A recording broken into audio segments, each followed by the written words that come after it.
संकीर्ण प्रश्नसंग्रहातले असतात आणि आज आपण पायथागोरस प्रमेयातील संकीर्ण 2 मधील प्रश्न क्रमांक 9 जो की महत्त्वाचा प्रश्न आहे तो आज आपण या ठिकाणी पूर्ण व्यवस्थितपणे समजावून सांगणार आहे। त्यामुळे व्हिडिओ शेवटपर्यंत बघा। व्हिडिओ आवडला तर व्हिडिओला लाईक, शेअर आणि कमेंट करायला विसरू नका आणि त्याचप्रमाणे जर चॅनलवर नवीन आणि पहिल्यांदाच असाल तर चॅनलला नक्की सबस्क्राइब करून बेल आयकॉन दाबा।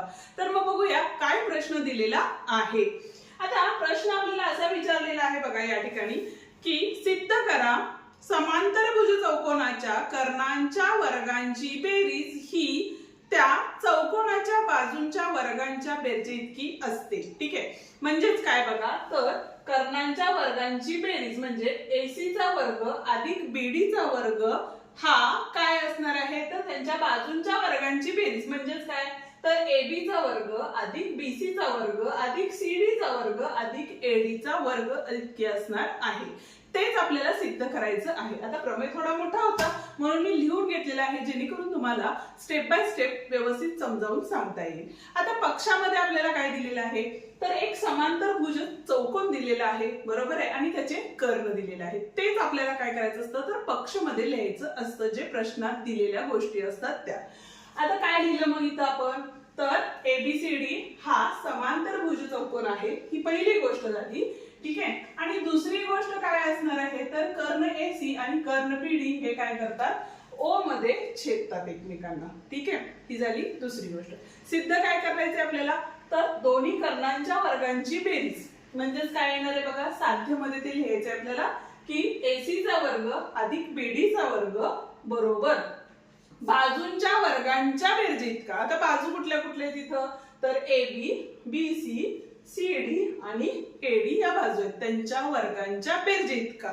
म्हणून या ठिकाणी काय लिहिलं आपण AB चा वर्ग अधिक BC चा वर्ग अधिक CD चा वर्ग अधिक AD चा वर्ग हे सिद्ध करायचं आहे। ठीक आहे, आता सिद्धतामध्ये काय आहे बघा तर काय काय गोष्टी करता येतील आपल्याला हे या ठिकाणी लिहायचंय। पहिली गोष्ट म्हणजे काय असते तर जे समांतरभुज चौकोनाचे कर्ण असतात ते परस्परांना काय करतात दुभागतात। ठीक आहे, आता दुभागल्यामुळे काय होणार आहेत बघा हे दोन समान भाग या ठिकाणी तयार होणार आहेत। म्हणजे जर एखाद्या आकृतीचा जर विचार केला तर या पद्धतीने होणार आहे आणि ही आकृती कशाची आहे जर आता ही जर मध्यका झाली तर या ठिकाणी आपण अपोलिनियसचा नियम या ठिकाणी वापरू शकतो, म्हणजे त्याच पद्धतीने आपण गणित सोडवत जायचं आहे। आता काय करणार आहे बघा पहिली गोष्ट जो दिलेला चौकोन आहे तो लिहून घेतला।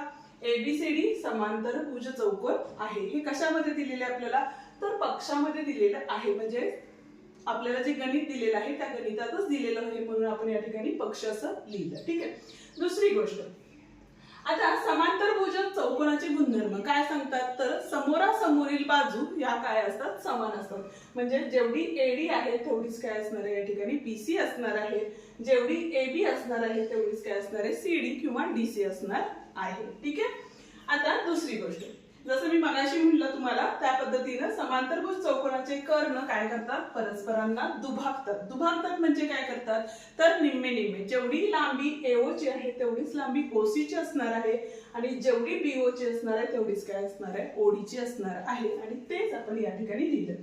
आता या ठिकाणी बघा AO बरोबर OC बरोबर 1/2 AC असणार आहे, कारण हे बघा इथून इथपर्यंत AC आहे त्याच्या निम्मी बाजू काय असणार आहे AO आणि त्याच्या निम्मी OC असणार आहे। ठीक आहे, म्हणजे AC च्या निम्मी हे काय असणार आहे तर AO आणि OC असणार आहे। त्याचप्रमाणे दुसरा कर्ण घेतला तर या ठिकाणी BO बरोबर आणि OD असणार आहे, बरोबर आहे, हे दोन काय असणार आहेत तर BD च्या निम्मे असणार आहेत म्हणून 1/2 BD या ठिकाणी घेतलं।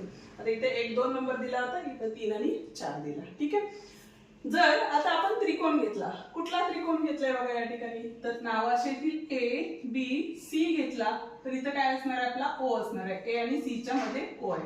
तर इथं आपण मगाशी म्हटलं त्या पद्धतीने अपोलिनियसचा प्रमेय या ठिकाणी वापरू शकतो। आता कसा वापरणार तर या ठिकाणी बघा BO ही काय झाली आपली मध्यका झाली। का मध्यका झाली तर बाजू काय केलेल्या त्या ठिकाणी व्यवस्थित दुभागलेल्या आहेत, म्हणजे जेवढी बाजू AO ची आहे तेवढीच OC आहे, म्हणजे BO ही काय झाली आपली मध्यका झाली, बरोबर आहे।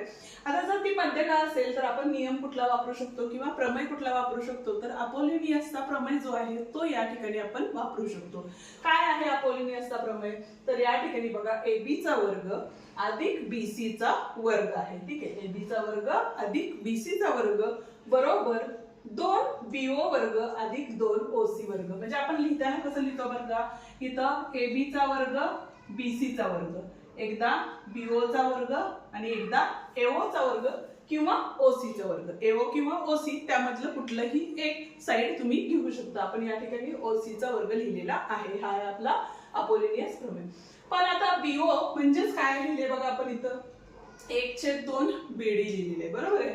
म्हणून या ठिकाणी काय केलं, BO च्या जागेला 1/2 BD कंसाचा वर्ग आहे. ठीक आहे, आणि त्याच पद्धतीनं OC. आता OC म्हणजेच काय आहे बघा, या ठिकाणी OC बरोबर 1/2 AC आहे.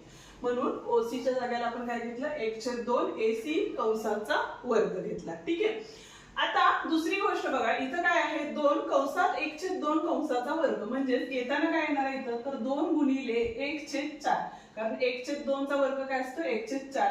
आणि इथं असणार आहे BD चा वर्ग. आता भाग गेला, बेकी बे बेदोनी 4 म्हणजे 1/2 राहिले आणि तेच आपण या ठिकाणी लिहिलं. त्याच पद्धतीने इथं सुद्धा सेम तेच केलेलं आहे. इथं आले 1/4, 2 नी भागलं, परत एकदा 1/2 आले आणि AC वर्ग तसाच घेतला. ठीक आहे, आता इथं छेदात 2 होते, त्या 2 नी काय केलं, तर पूर्ण समीकरणाला 2 नी गुणले. त्यामुळे काय झालं बघा, 2AB वर्ग 2BC वर्ग आणि इथं काय झाले आपले 2 गुणिले 1/2 म्हणजे 2 ला 2 गेले, राहिले फक्त BD चा वर्ग.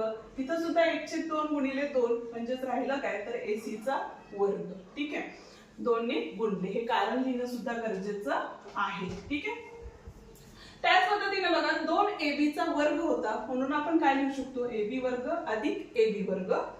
BC वर्ग 2BC वर्ग होतं, म्हणून या ठिकाणी BC वर्ग अधिक BC वर्ग घेतलं बरोबर BD वर्ग अधिक AC वर्ग. पण या ठिकाणी आता सुरुवातीलाच आपण म्हटलं होतं की समोरासमोरील बाजू ह्या काय असतात, समान असतात. म्हणजे एका AB च्या ऐवजी आपण दुसरा CD लिहू शकतो. म्हणजे या AB च्या ऐवजी या ठिकाणी आपण काय लिहिलं, CD लिहिलं.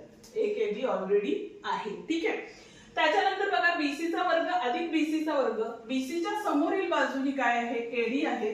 त्यामुळे या ठिकाणी BC वर्गाच्या ऐवजी AD वर्ग लिहिलं. हे आपण 1 आणि 2 वरून या ठिकाणी लिहिलेलं आहे. ठीक आहे, आता जे आपल्याला सिद्ध करायचं होतं ते सिद्ध झालेलं आहे, फक्त ते क्रमवार लिहिलं. तर इथं बघा BD चा वर्ग अधिक AC चा वर्ग आहे, तेच आपण AC वर्ग अधिक BD वर्ग लिहिलं बरोबर AB वर्ग.